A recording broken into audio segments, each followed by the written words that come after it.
From Babylon's ziggurats to Persia's palaces, the vision unfolds. History and prophecy collide in fire. Irã, o retorno do carneiro e do príncipe da Pérsia. A geopolítica apocalíptica, antes dos impérios modernos, antes das fronteiras políticas, antes mesmo de Roma existir, um jovem hebreu foi arrancado da sua terra. Jerusalém havia caído, o templo estava em ruínas. E o povo de Deus havia sido levado cativo para a grande capital do mundo antigo. Entre os exilados estava um homem chamado Daniel. Babilônia.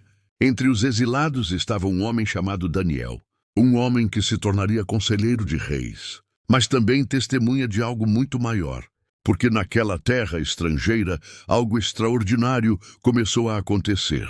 Daniel começou a receber visões. Visões que não pertenciam apenas ao seu tempo. Visões que atravessavam séculos.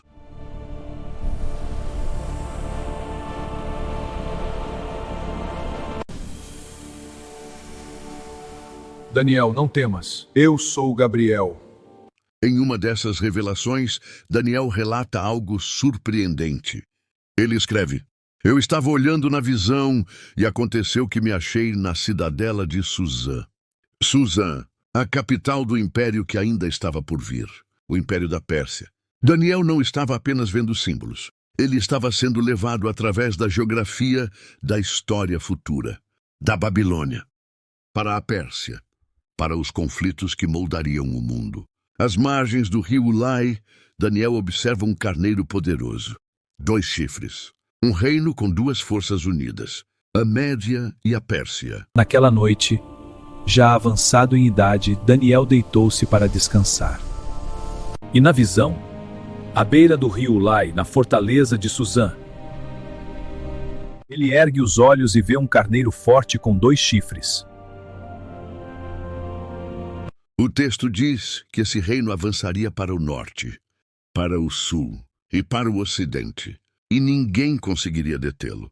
Séculos antes de a história registrar as conquistas persas, Daniel já havia escrito: o livro de Daniel é diferente de todos os outros livros proféticos. Algumas de suas profecias se cumpriram poucos séculos depois. Outras parecem apontar para eventos muito mais distantes. Eventos que talvez estejam apenas agora começando a se alinhar diante dos olhos do mundo. E é exatamente aqui que a história antiga encontra a geopolítica moderna. Porque o nome que aparece repetidamente nas visões de Daniel é um nome que voltou às manchetes internacionais. Um nome que atravessou 2.500 anos. Pérsia, hoje conhecida como Irã.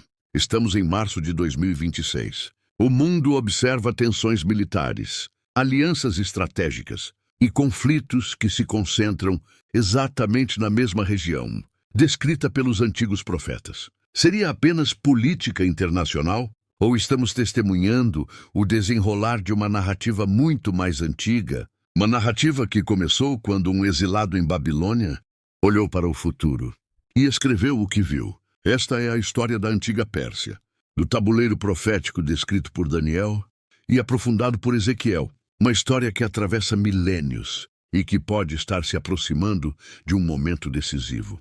A geopolítica apocalíptica da Bíblia. Vejamos o despertar da Pérsia e o tabuleiro profético de Ezequiel 38. Mas para compreender o que está acontecendo hoje, precisamos voltar àquele lugar onde a visão começou. Suzã. Durante séculos, essa cidade foi um dos centros mais importantes do Império Persa. Foi ali que reis governaram. Foi ali que decisões imperiais foram tomadas. E foi ali que o profeta Daniel disse ter sido levado em visão. Hoje, os arqueólogos identificam as ruínas dessa antiga capital em um lugar chamado Shush, no sudoeste do Irã, uma região que ainda guarda vestígios das antigas muralhas persas, palácios soterrados pela areia do tempo, e fragmentos de uma civilização que um dia dominou grande parte do mundo conhecido.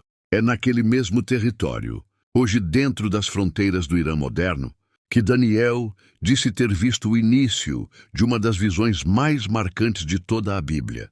Mas há um detalhe ainda mais intrigante nas páginas do livro de Daniel, algo que poucos leitores percebem à primeira vista. Anos depois da visão do carneiro e do bode, Daniel registra outro episódio misterioso. Um mensageiro celestial lhe revela que havia sido impedido de chegar até ele por 21 dias. Impedido por uma entidade descrita com um nome estranho e inquietante. O príncipe do reino da Pérsia. Não um rei humano, não um general, mas um poder espiritual associado àquela região. Um poder que, segundo o relato bíblico, resistia às mensagens enviadas do céu. A ideia é perturbadora, porque ela sugere que por trás dos impérios humanos poderia existir uma dimensão invisível de conflito. Uma espécie de batalha espiritual ligada às nações. E se isso for verdade, então a pergunta que surge é inevitável. Se houve um príncipe da Pérsia nos dias de Daniel, será que essa influência espiritual desapareceu com o passar dos séculos? Ou será que ela continua, de alguma forma, ligada à mesma região que hoje conhecemos como Irã? Essa é uma pergunta que atravessa a história. Uma pergunta que liga as antigas visões de Daniel às tensões modernas do Oriente Médio. E é exatamente nesse ponto que a narrativa se aprofunda.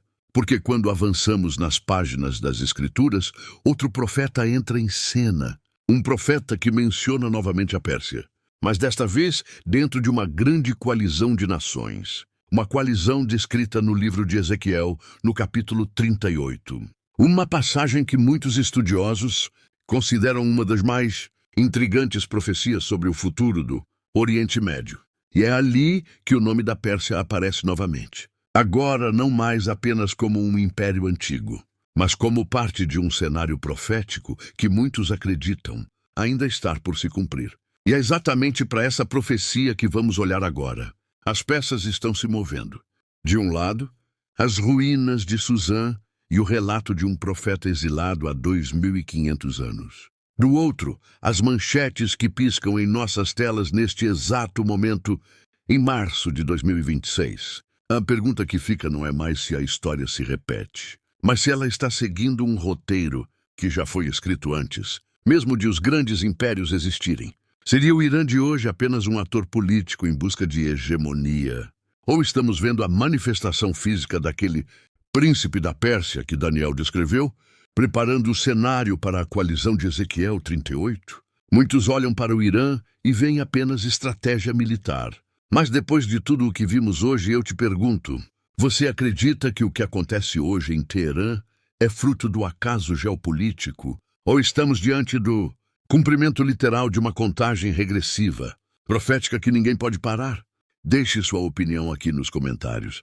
O tabuleiro está montado. A narrativa profética se mostra consistente nos anais da história. Deixe seu like e ative o sininho. Assim o algoritmo entende que esse vídeo é relevante e entrega essa mensagem a outros que também precisam estar atentos ao que o relógio da história está marcando.